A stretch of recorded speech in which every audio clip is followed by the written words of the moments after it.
ప్రగతి channel ప్రేక్షకులకు స్వాగతం. ఈరోజు మనం శాస్త్రీయ ఆలోచన నేటి అవసరం అనే అంశం గురించి డి రాము గారు ఏం చెప్పారో తెలుసుకుందాం. మనిషి నిస్సహాయ స్థితిలో ఉన్నప్పుడు మొదట ప్రకృతిని ఆరాధించడం మొదలుపెట్టాడు. ఈ ఆరాధనా భక్తి మతం ఆవిర్భావానికి బాటలు వేసింది. మతం విజ్ఞానానికి బదులు అజ్ఞానాన్ని ప్రజల్లో నింపింది. మూఢనమ్మకాలు, చేతబడులు, క్షుద్ర పూజలు, మంత్రతంత్రాలు మొదలైనవి మతం సృష్టించిన అజ్ఞానంలో నుంచి పుట్టినవే. ఇప్పటికీ మారుమూల గ్రామాల్లో, ప్రాంతాల్లో ఈ మూఢనమ్మకాలను పాటిస్తున్నారు. కొన్ని సందర్భాల్లో అవి హత్యలకు కూడా దారితీస్తున్నాయి. శాస్త్ర సాంకేతిక రంగం అభివృద్ధి చెందుతున్న నేటి సమాజంలో మూఢనమ్మకాలకు వ్యతిరేకంగా సైంటిఫిక్ టెంపర్పై ప్రజల్లో అవగాహన కల్పించాలి. భారతదేశ మొదటి ప్రధాని జవహర్లాల్ నెహ్రూ మొదటిసారిగా సైంటిఫిక్ టెంపర్ అనే పదాన్ని ద డిస్కవరీ ఆఫ్ ఇండియాలో ప్రస్తావించారు. హేతువాది, రచయిత డాక్టర్ నరేంద్ర దబోల్కర్ మూఢనమ్మకాలు, చేతబడి పద్ధతులను నిర్మూలించడానికి సైంటిఫిక్ టెంపర్ను ప్రచారం చేయడానికి గొప్ప కృషి చేశారు. మంత్రాల ద్వారా వ్యాధులు నిర్మూలిస్తామని చెప్పుకునే స్వామీజీలకు, తాంత్రికులకు వ్యతిరేకంగా ప్రచారం చేయడమే కాకుండా మూఢనమ్మకాలు, చేతబడి వ్యతిరేక ఆర్డినెన్స్ను రూపొందించడంలో కీలక పాత్ర పోషించారు. మతం అజ్ఞానాన్ని ప్రచారం చేస్తే సైన్స్ విజ్ఞానాన్ని ప్రచారం చేస్తుంది.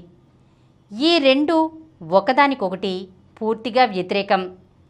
సైన్స్ను ప్రచారం చేస్తున్నాడని నరేంద్ర దబోల్కర్ను 2013 ఆగస్టు 20న సనాతన్ అనే సంస్థ ఆయన్ను హత్య చేసింది. ఆయన హత్యకు గురైన రోజును నేషనల్ సైంటిఫిక్ టెంపర్ డేగా పాటించాలని All India People's Science Network పిలుపునిచ్చింది. ఇప్పటికే మన దేశంలో అనేక మూఢనమ్మకాలు పాటిస్తున్నవారు అధిక సంఖ్యలో ఉన్నారు. బోలేబాబా పాదధూళిని సేకరించి దానిని ఒంటికి రాసుకుంటే శరీరంలో ఉన్న రోగాలన్నీ నయం అవుతాయని ప్రజలను నమ్మించారు. అలా ఆ ధూళిని సేకరించడానికి వెళ్ళి 121 మంది ప్రాణాలు కోల్పోయారు. ఒక కుటుంబంలో ఏదైనా కష్టం వస్తే, ఎవరైనా చనిపోతే దానికి కారణం ఇంటి నిర్మాణం వాస్తు ప్రకారం జరగలేదని ఎవరో చెప్తే ఎందుకు, ఏమిటి అని ఆలోచించకుండా లక్షలు పెట్టి కట్టుకున్న ఇంటిని కూల్చి కొత్త ఇల్లు కడుతున్నారు. గతంలో తెలంగాణ ముఖ్యమంత్రి కూడా వాస్తు బాగోలేదని నూతన సెక్రటేరియట్ భవనాన్ని ఏర్పాటు చేశారు. చేతిరేఖలను బట్టి భవిష్యత్తు చెప్తామంటారు. అసలు చేతులే లేని వాళ్ళు ఎందరో ఉన్నారు.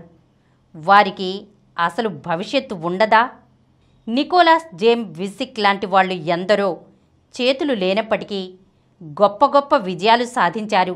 కాబట్టి చేతిరేఖలు భవిష్యత్తును తెలపవు. మానసికంగా అనారోగ్యానికి గురైన వారు వింతగా ప్రవర్తిస్తుంటారు. వీరికి చేతబడి జరిగిందంటూ, దెయ్యం పట్టిందంటూ నిర్ణయం చేసి వారిని కట్టిపడేయడం, చిత్రహింసలకు గురి చేయడం చూస్తున్నాం. మానసికంగా స్థిరంగా లేని వారిని మరింతగా మానసికంగా, శారీరకంగా హింసించి పిచ్చివారిని చేస్తుంటారు. జ్వరం వస్తే చర్చ్ ఫాదర్ దగ్గరకు వెళ్తారు. ఆయన కొంచెం రొట్టె, జ్యూస్ ఇచ్చి ప్రార్థన చేసి తగ్గిపోతుందిలే అంటే నమ్మేస్తారు. కానీ అదే ఫాదర్కి జ్వరం వస్తే హాస్పిటల్కి వెళ్ళి వైద్యం చేయించుకుంటారు. బలిస్తే స్వర్గానికి వెళ్తామని, ఐశ్వర్యం కలుగుతుందనే మూఢనమ్మకంతో నరబలులు ఇస్తుంటారు. ఆర్థిక శ్రేయస్సు కలుగుతుందని నరబలి ఇవ్వాలని మాంత్రికుడు చెప్తే మంత్రవిద్యలో భాగంగా 2 మహిళలను కిడ్నాప్ చేసి తలలు నరికి గుంతలో పూడ్చిపెట్టారొకచోట. ఇంకొక దగ్గర స్వర్గానికి వెళ్తారంటే కన్నబిడ్డలనే చంపుకున్న మూర్ఖులున్నారు. ఈ దేశంలో ఫ్యాన్సీ నెంబర్ ఉంటే లక్ష్మీదేవి ప్రాప్తిస్తుందంటూ లక్షలు పెట్టి ఫ్యాన్సీ మొబైల్ నెంబర్లు కొనుక్కునే తంతు ఇప్పుడు నడుస్తున్నది.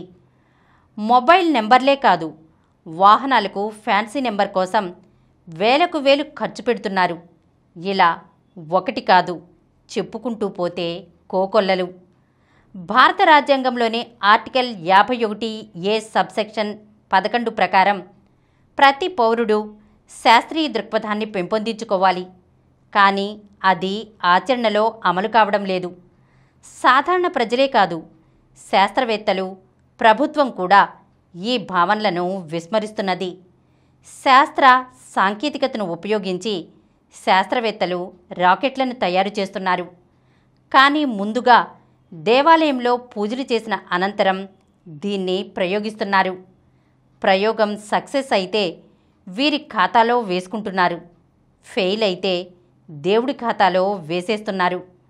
బీజేపీ అధికారంలోకి వచ్చిన తర్వాత శాస్త్రీయ భావాలకు బదులు అశాస్త్రీయ భావాలను ఎక్కువగా విస్తరింపచేస్తున్నది. సాక్షాత్తు ప్రధానమంత్రి నేషనల్ సైన్స్ కాంగ్రెస్లో మాట్లాడుతూ కౌరవులు కుండలో పుట్టారని, అదే టెస్ట్ ట్యూబ్ బేబీ అని చెప్పారు. విమానాన్ని రైట్ సోదరులు కనిపెట్టకముందే పుష్పక విమానం ఉండేదని, అందులో ఎంతమంది ఎక్కినా ఇంకొకరికి చోటు ఉంటుందని అన్నారు. ఉంటే ఆ విమానం ఏమైనట్లు, ఎక్కడికి ఎగిరిపోయినట్లు? శివుడు వినాయకునికి ఏనుగు తల పెట్టాడని, అదే ప్లాస్టిక్ సర్జరీ అని ప్రస్తావించారు. వాస్తవానికి మనిషికి జంతువు తలను పెట్టి సర్జరీ చేయడం సాధ్యమా? కరోనా పోవాలంటే ఆవు మూత్రాన్ని తాగాలని ఆర్ఎస్ఎస్ ప్రచారం చేసింది. ఇప్పుడు బీజేపీ ఆవు మూత్రం పేడలో ఆక్సిజన్ ఉంటుందని పరిశోధనలు చేయమంటున్నది. జ్యోతిష్యాన్ని, వాస్తుశాస్త్రాలను యూనివర్సిటీలో బోధించాలంటోంది.